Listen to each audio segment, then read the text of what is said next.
welcome back to a new episode of 80 Creative Show podcast. I'm your host, David Alberti. Today we had an interview with a really special guest. Her name is Shondelle Solomon. With over 14 years of experience since she opened her business, she's been changing people's life through fitness. Today, Shondelle shares some of her background story from playing sports and early influences on how she started taking interest in fitness. We also talk about traditional marketing strategies. I also want you to look out for 3 really important pieces of advice that Shondelle agrees that a business owner, especially early on in their career, have to invest on.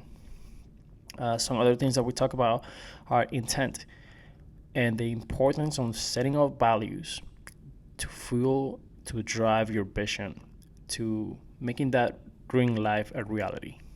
Okay, let's start now with the interview.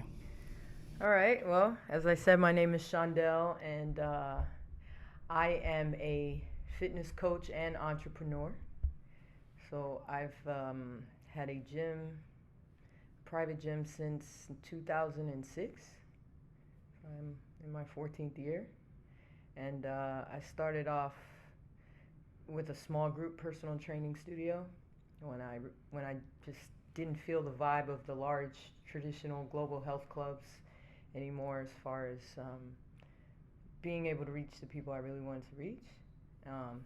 And then in 2009, I discovered CrossFit, and I've been doing CrossFit ever since. I converted my gym from a small group training studio to a CrossFit facility in 2011, and that's kind of where I'm at now. And I think soon I'll be kind of moving not completely away from CrossFit, but incorporating other things into my facility and just embracing more of my philosophy about wellness and holistic health and all that. Yeah, that sounds really good. Before we talked about all of that, actually, I do have a couple questions. Sure. I want to go a little deeper. In how was like before you started your gym, like before you started this journey of building up, towards where you are now. Where were you? Like, what were you doing? Did you go to school did you go to school for fitness? Right. So my undergraduate was not in fitness. I was a pre-med psychology major. So I kind of thought I was going to go to medical school, but knew really fast that wasn't going to be my track. And I was really into psychology and kind of how the mind works, and still very much am. So how I got into it was I actually had a work-study job in college, and I was at the gym, and it wasn't even, I don't think I sought out specifically a gym. I think that's what was available, and they said, oh, this is where you're going to be. So I started working at the gym for my work-study job, and initially I was just at the front desk checking people in. At the time, I didn't work out. I was always an athlete growing up. So outside of athletics, playing sports and stuff, I wasn't like a gym rat. I didn't go to the gym. My dad was, however, and so I saw that life, even though I didn't consciously choose it, if that makes sense. Mm-hmm. So anyway, after working at the gym for a while, then they put me from the front desk into the weight room. And yeah, I just started just to pass time because it was so boring. I would just sit at the desk, and then I'd start playing on equipment and doing stuff. And like, oh, this is pretty cool. And then I guess I got to where people started asking me questions how to do stuff, so I started teaching people, and I didn't really know what I was doing at the time. But I guess they felt I knew more than they did. Mm-hmm. And then after a while of doing that, I was like, I kind of like this. This is fun. People kind of think I know what I'm doing, so I should probably educate myself a little more. So then I got, my first personal training certification, and that was back in, I graduated in 96, so that was in 97, I believe. Okay. 96, 97, somewhere around then. I got my first, may have been even before then, but I got my first personal training cert. And so that's all I've done ever since. You just keep educating yourself with. Yeah, after I got the initial one, then that was American Council on Exercise, which I always tell up and coming trainers who ask for advice, like that's a good place to start. It's like a standard certification that's respected and will teach you the fundamentals. And then I did National Academy of Sports Medicine. Then I did National Strength and Conditioning. I'm like a knowledge junkie, so like I just want to know as much as possible. So I kind of I did every certification possible for even to date.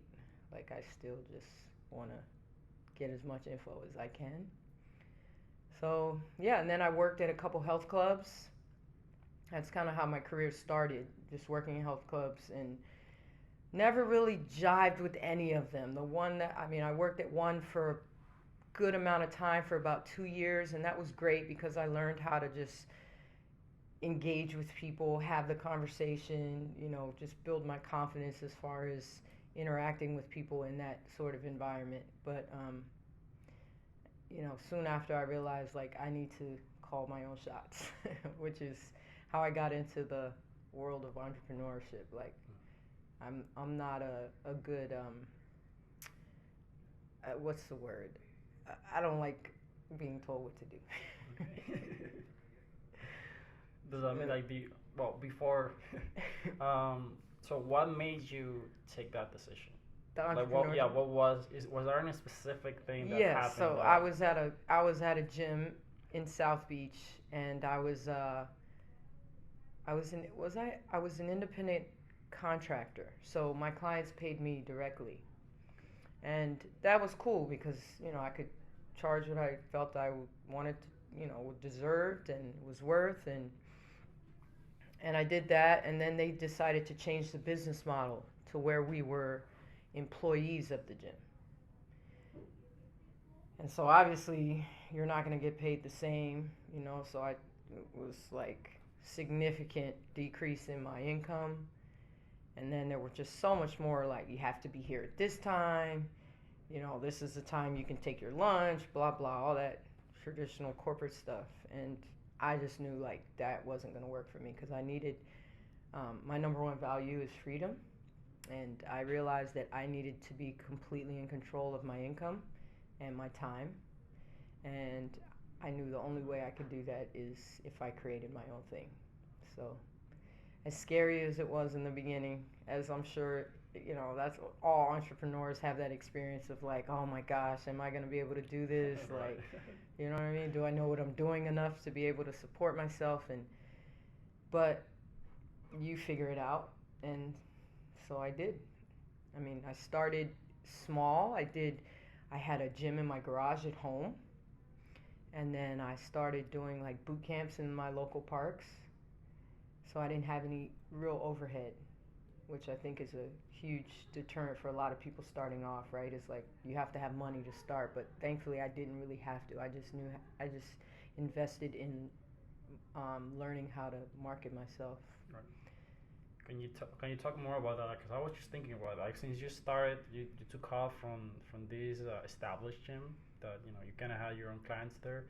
Like what was the main, or what were the things that help you help no help people know who you were and what you did? So I had to start like promoting myself, and I didn't have a clue about that aspect of business. All I knew up until that point was just fitness, right? How to work people out, and how to teach people to eat a little better. So I invested in coaches and mentorship when I started off. I don't even remember the name of the company, but Eric Ruth was one of the guys, and he's pretty established in the fitness industry. He was like the guy to go to back then, and Phil Kaplan was also another one.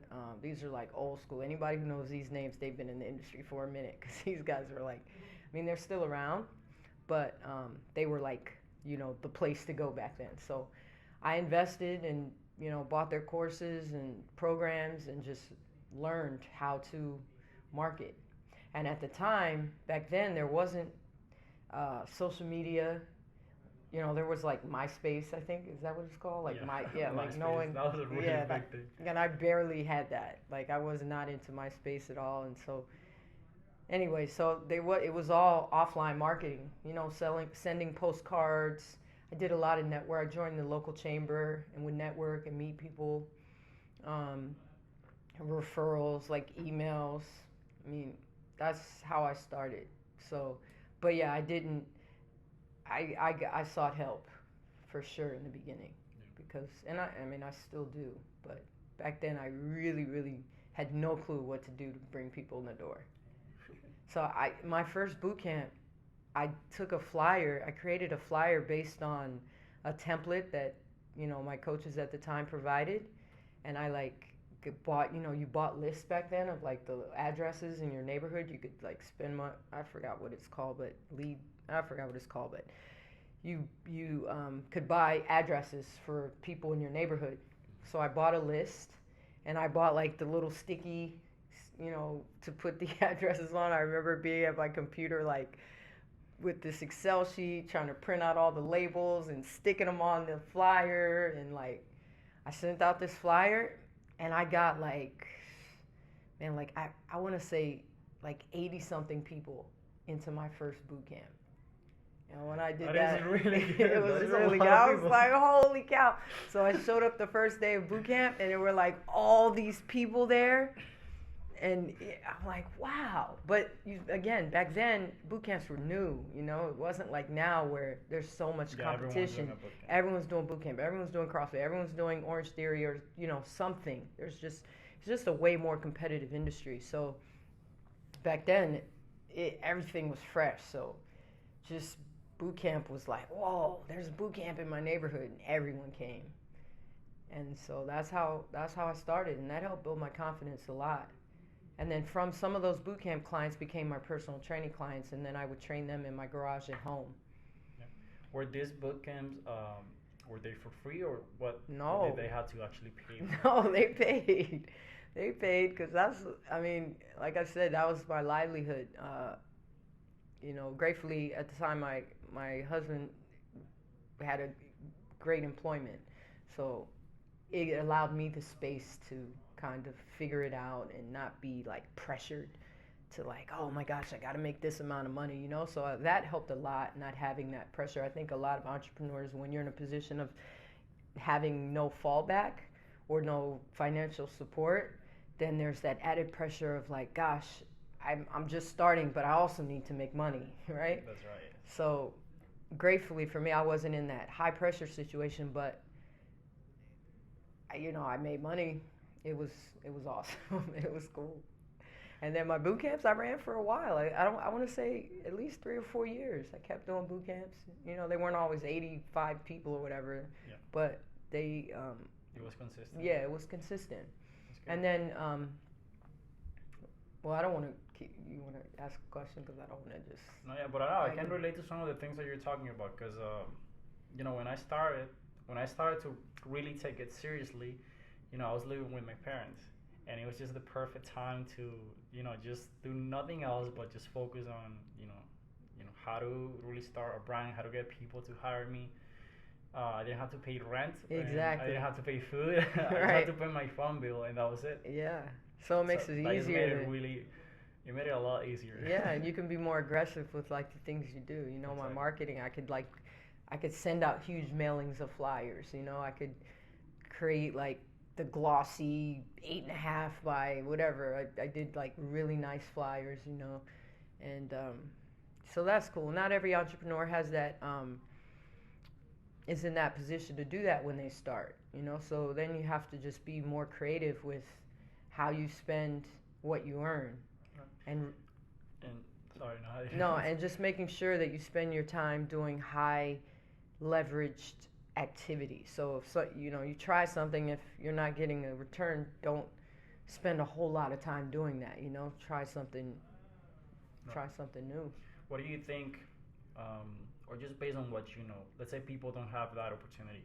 Let's say people actually need to pay their bills. What would they have to do to be able to do what you did on your time, but within the fitness industry? On your area, yes. Well, now I think we have the advantage of social media, right? Which I think is a great tool, not just outside of like advertising, but just branding yourself. So definitely, I think you want to create a brand and you want to promote that consistently. And it doesn't really cost a whole lot of money to be able to do that now with the platforms that we have, getting on LinkedIn and Facebook and whatever. You can even do ads for like not a whole lot nowadays.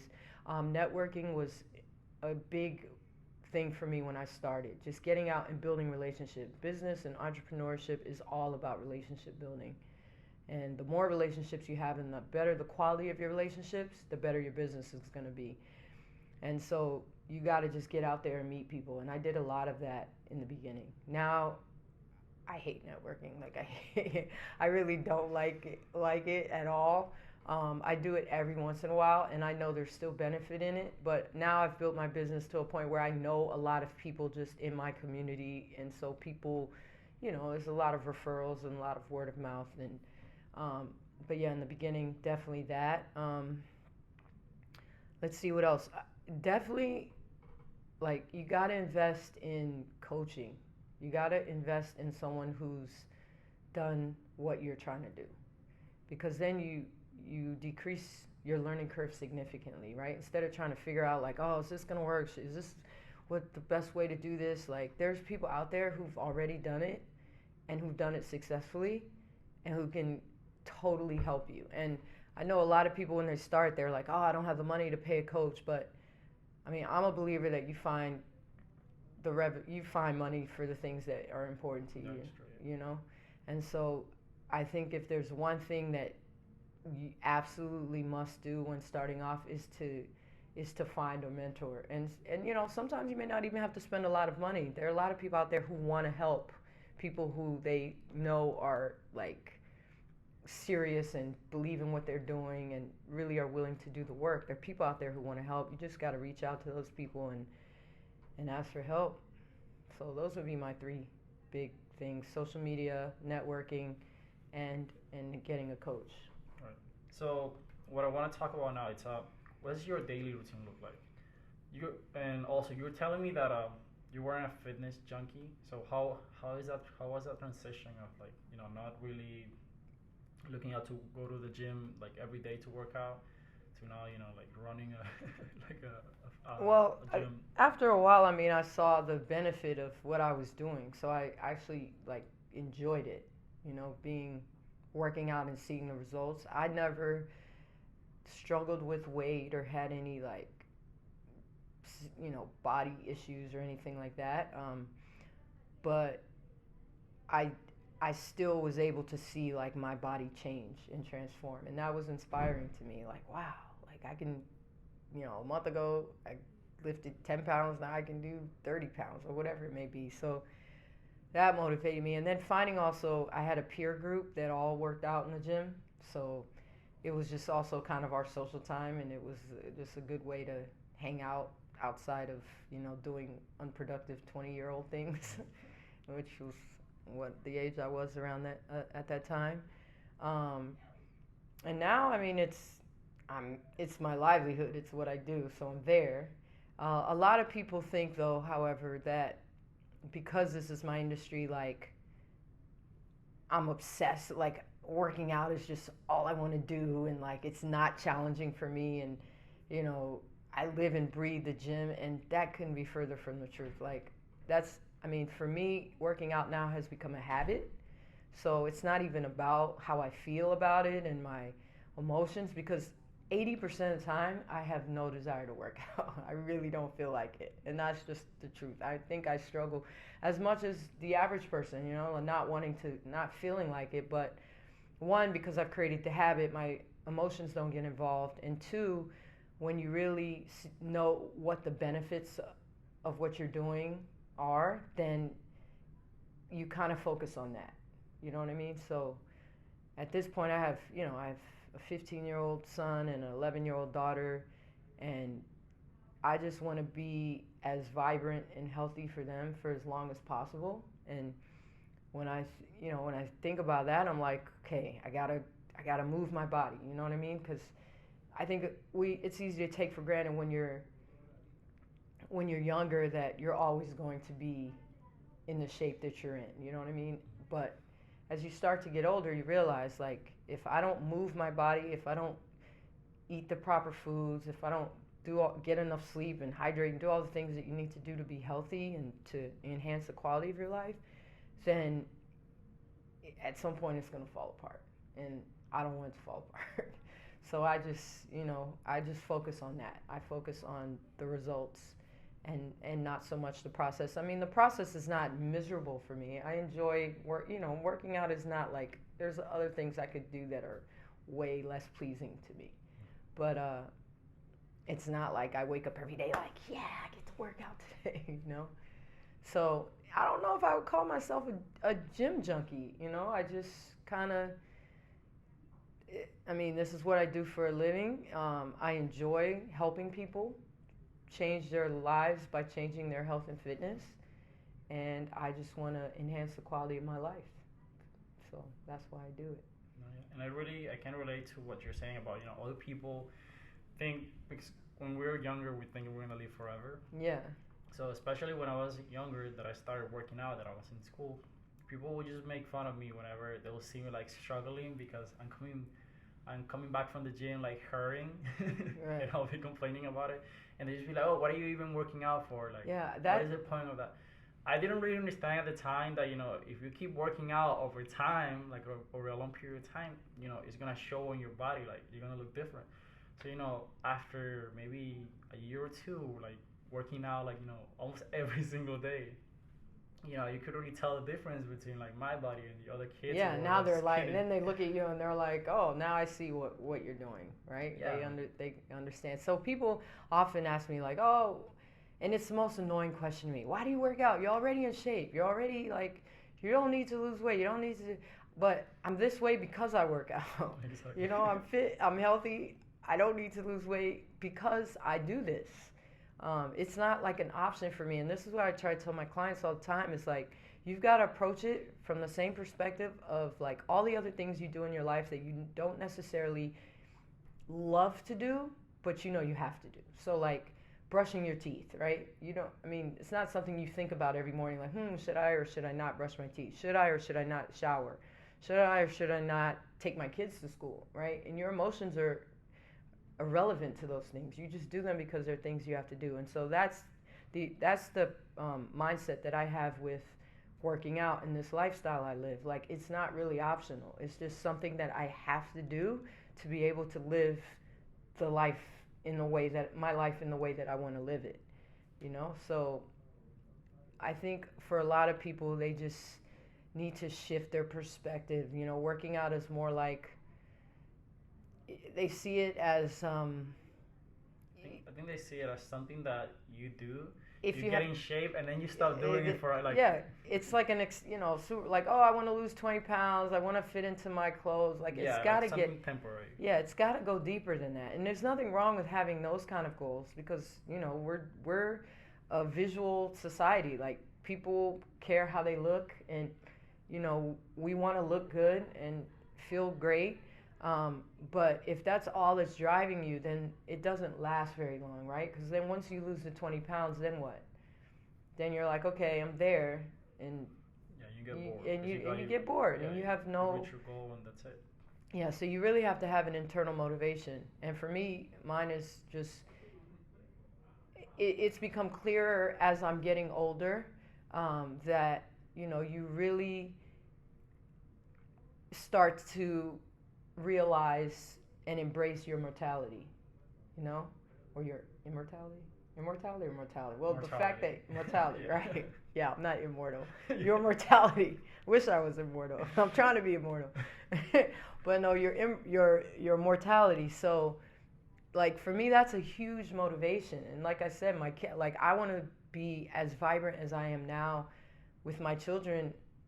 Well, when I have grandkids, and even more awesome would be great grandkids. Like, how cool would that be? To just be alive and vibrant. And of course, I'm not going to be doing probably burpee box jumps and squatting 150 pounds or whatever, but just being able to move my body and feel good, and still have somewhat of a quality of life, a decent quality of life, is important to me, and that's my number one motivator.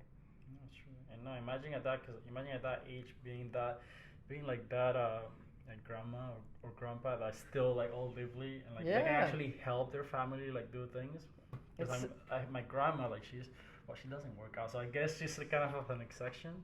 But she's 70 something and she still moves like and she helps around the house.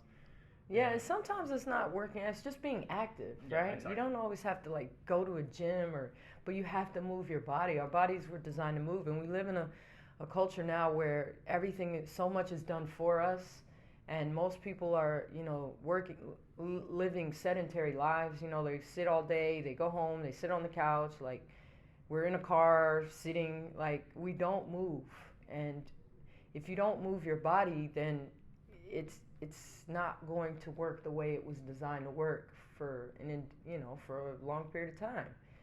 So yeah, I tell as much as I've really loved the methodology of CrossFit, but I tell people all the time, like, CrossFit is not for everyone. You have to find what works for you, and there's no, they say different strokes for different folks, and I completely believe that. So I tell people, like, listen, you try it out. Give it 30 days. If you don't like this way of working out, then find another way of working out that you enjoy. Right. I definitely don't believe that there's one way and that's the way that most people need to work out. You got to find what works for you, what you enjoy a little bit or not hate, and do that. So right now, do you only focus like on CrossFit? Is that the only is that the what type of workouts like can people expect whenever they go like work out at your gym, at your So location? yeah, so we do predominantly CrossFit, right? But now I've incorporated boot camp, and boot camp is really, I use the same format of CrossFit as far as exercise intensity, giving a time limit for the workout because that heightens intensity. But in boot camp, we don't lift. There's no high skill movement, so we're not climbing ropes. We're not doing handstand push-ups. We're not doing things like that, and we're not as much focused on strength development, right? There's some weightlifting with, light to moderate dumbbells, but it's not like heavy lifting like we do in CrossFit. Um, so yeah, those are the two main things: CrossFit and boot camp right now. Okay, that's pretty cool. What about like right now? Since you're already set, like you already have your business, you have your platform. What are the like difficulties, like the challenges now? My main challenge right now is, I think, incorporating the other. So as life progresses, you grow, right? And you learn new things and you embrace new philosophies and you start to prioritize certain things over other things. And so right now my challenge is getting my business to reflect that growth. So CrossFit has served me well for a long time and has served my clients very well, and it's definitely not something that I want to abandon. However, I do want to incorporate other elements. Like I've really gotten um, into like my spiritual development and kind of personal development and like human potential and all those things. Like again, it's like full circle because it's back to the psychology stuff that I studied in undergrad. Like really understanding what makes people tick and how they why certain people do certain things and other people don't. I could have 100 people come to me and say this is what I want to achieve, and at the end of a 90-day period there's like 5 people who've achieved it. And what's the difference? So I guess my challenge now is incorporating all the new things that I've learned and am learning, and trying to incorporate that into my new business model. um, I don't want to say I'm not bored with what I'm doing, but I feel like I'm ready for the next level. Yeah. You know, and I'm not sure exactly how that's gonna look. And so yeah, that's kind of my challenge now. And I'm not really I try not to see it as a challenge. I feel like it'll unfold as most things do, you know, in time. But yeah, I think that would be it. Like, what do I need to do now to take my business to the next level and incorporate other elements besides just, you know, working out and eating well, because that stuff is done, you know. That's been done. That there's tons of information out there about that, but you know, really, how do we develop our full selves? You know, mind, body, spirit, and that's what I'd like to do in my next chapter. I think that's a really great example to talk about, because I can relate to like all the stuff that you tell. Even though we're in different industries, like I think we go through the same, like Yes, we go through the same processes, and I think that's just that you're telling me right now about going to a next chapter, to challenging yourself. Even though you're good right now, you could stay at the same spot where you are. Yeah, but that's no fun. I don't want to stay where I'm at. That's not. I don't think that's what life is all about, right? Yep. So like, I'll give you an example right now. I'm thinking. Not I'm thinking. One of the projects that I'm working on or gonna soon launch is a strength and conditioning program for elite level uh, high school basketball players. Because my son is a basketball player. He's 15, and so I'm immersed in that culture and that world, and I love it. I played basketball in high school, and you know, I barely miss any of his games. Like, and it's not just because I feel obligated, but like I genuinely love the sport of basketball, and like seeing them, all these kids, especially my son, like grow and develop. And so I thought to create a program where I can incorporate the CrossFit methodologies, but into making high level and elite level young basketball players stronger, faster. Like, none of the basketball skill stuff, because they have coaches and they have people, you know, People who are like actually specialized. yeah, who do that. That's not my specialty, but getting them stronger and also helping to minimize and prevent injury.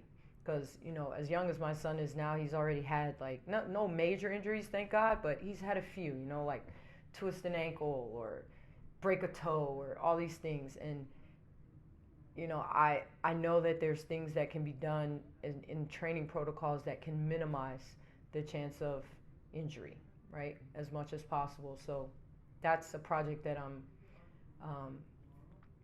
going to be working on now, and also online training, virtual stuff. So being able to reach more people. I mean, I feel like definitely that is something that has been tugging on my heart for a long time, is like, how do I spread my message and help more people than I can in my facility that's in this specific location that only a certain number of people can come to. So I want to develop a virtual online program where I can, you know, help people with workouts and nutrition and all that stuff, but just also realizing and optimizing potential. And I think it, you know, fitness may be my area of expertise, but I do believe that everything kind of just filters down to all aspects of your life, you know, every aspect. So that's kind of where I'm at right now. Also, to not get in that complacent kind of bored stage, which is very easy to get into. And you know, I've been doing this for 20 years now, so I've had a few of those kind of ruts where like, oh, do I have to teach another squat? Like, how many times do I have to teach a deadlift? You know, like, yeah, I've been there, so I know what that feels like. And you just gotta keep finding new things that kind of excite you a little bit, you know, and pursuing that and seeing how you can add your touch to that thing. You already kind of touched on this, but what I was trying to get at with what I was just saying now, it's you know, when you get on a rut, when you're out of ideas and you just fall into that routine, like how do you find that inspiration to bring those new ideas? So now I really, because as I mentioned, I'm on this spiritual path, and you know, I've been really learning to just be still and not want to control everything and just kind of relaxing into stuff and not trying to force things to happen, you know. So sometimes you'll be in a rut and be like, okay, what can I do? Like, what can I create? Blah blah blah, and then that creates just more stress, especially if you don't have any ideas. So now, honestly, I just let myself be still. Like I'll meditate, I will read, I'll listen to podcasts, and then all of a sudden I'll just have an impulse to do something. Like this strength and conditioning program for basketball, that just came to me like I think this past Wednesday. I was like, basketball high school basketball season's almost over, and you know these kids like they need to stay strong. They need to get strong for the travel season. Like I have a gym. Like why don't I have a son who's in this world. Like I could help more people besides him, you know? And it literally just came to me. So I definitely think I've learned that there's the difference between thinking a thought and receiving a thought. And I'm learning now to receive thoughts, like to just to be inspired by whatever inspires, you know? I don't intentionally try to come up with something, Right. if that makes sense. I think that makes sense. It's almost like an opposite action where you're not really trying to pursue it, but it just Yeah, it's inaction. it's You're still acting comes by in. not acting. Exactly. and just kind of relaxing and trusting that. And I think something that is really important too is like the intention that you have, which is not to make money, but to help people, and the money comes in by comes Right. in later. Yeah. I think that's something like really important whenever when you're an entrepreneur. Yeah, you don't You're want to trying be to make people's lives better. right. You don't want to be inspired. You don't want money to drive the inspiration, right? Because if it's not something that you enjoy doing, then you're not going to put your heart and soul into it. You're not going to really enjoy it.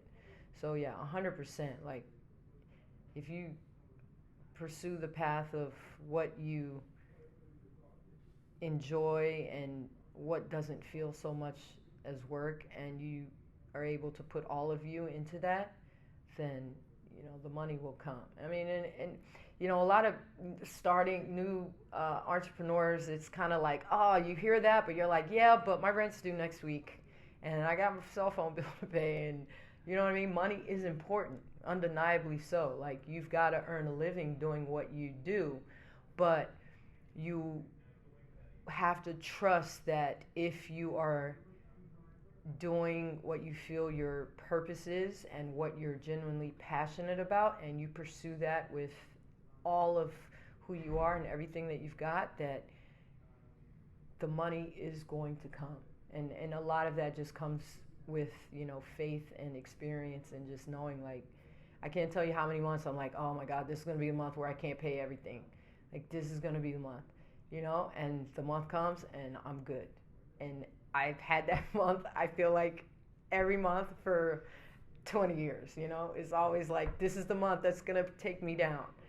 And it never is. Like, everything you need is always there when you need it.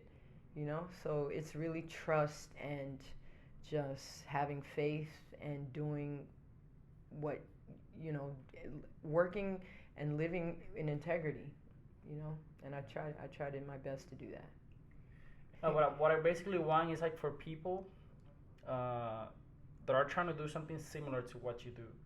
I want you to kind of explain to them what is your ultimate goal. Like, what is it exactly where you're trying to get your business to, so they know that the things that you're talking about today, they're right for them.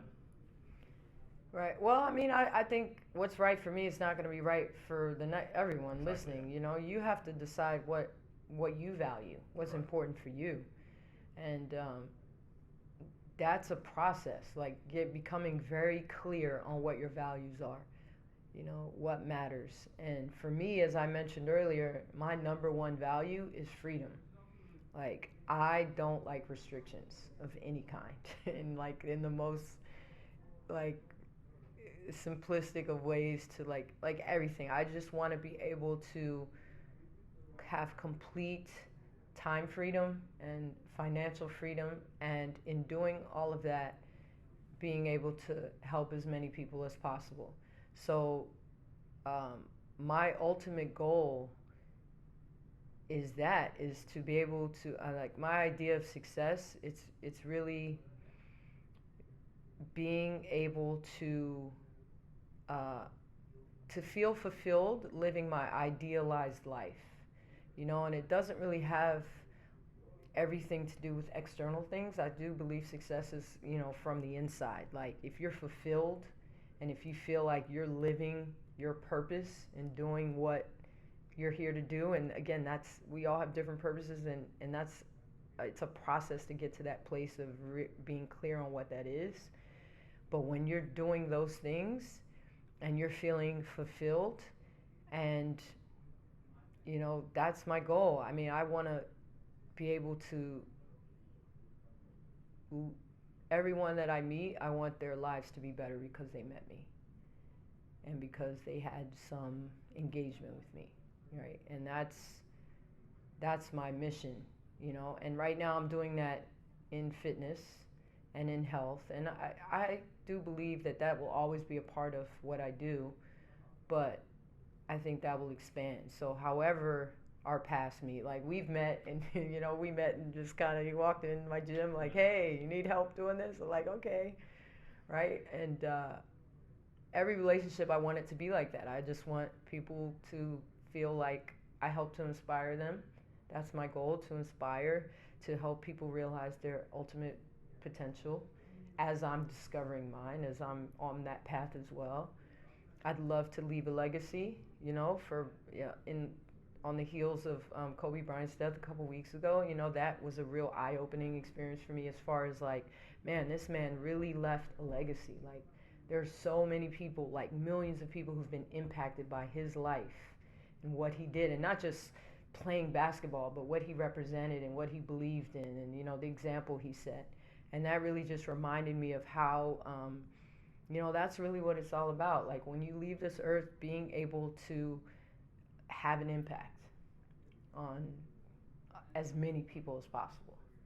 So that's my goal now. That's where I'm at. So basically, so what's right for you is not right for other people, and yeah, you just find your values, find what you want, find what your purpose is, and pursue that. And trust that. Like, be as easy with the process as possible. Like, don't try to force and make things happen. Like, you just take the next best step every single day. Just wake up. What's the next best thing I can do today to advance my business, or to get my body in better shape, or whatever it may be, and to do that one thing. And just believe in yourself. You got to believe in yourself. Got to like remove doubt and uncertainty and all those things, which it's not. I mean, it's easy to say that, right? But you've got to live that. You've got to live that. I think a lot of that just comes with experience, like realizing like that you're gonna be okay no matter what. Okay, so all right, guys. So this marks the end of the interview, and this is your host David Alberti with Daily Creative Show, and I'm here with Shondelle Solomon. And I just want to thank you for your time. Yeah, absolutely. My pleasure. This was fun. And with these interviews, I always learn something new. And I think with you, I really learn about like inner, like a lot of your, or at least your success, is that you attributed it to your inner, like your inner self, rather than the external things that you have achieved. Yeah, well, that's how they have like manifested. Yeah, well, that's as of late, right? If we had this interview 10 years ago, it would be a very different conversation, So lately, this is the path that I've been on, and I'm kind of, being really trying to tap into like, your inner world is going to create everything else on the outside. And so when the outside's not going the way that you like it to go, you've got to just tap inside, And so, but I'm still on this journey. I'm still on that journey. I probably will be for a long time. But I'm enjoying the ride. It's fun. So thanks for having me. No, of course. No, thank you. I really appreciate your time. Yeah, you're welcome. And that's it. All right, cool. I think we can all agree with Shondelle that values and intent are one of the strongest ways that we can fuel our vision. And that when you're in a mental block, really taking a break or taking a step back and looking at your business from the outside can really allow ideas and thoughts to flow better to you.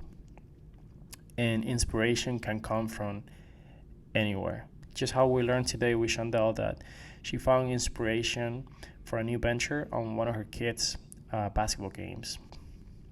So I want to challenge you, if lately you felt in a rut, you have lost track of your goals, and you feel that you're not moving forward, really just take a break. And during this break, you can also take the time to realign yourself with your values or redefine new ones. What is it exactly that you're looking for, and what are you passionate about? So I want to challenge you to do that this week.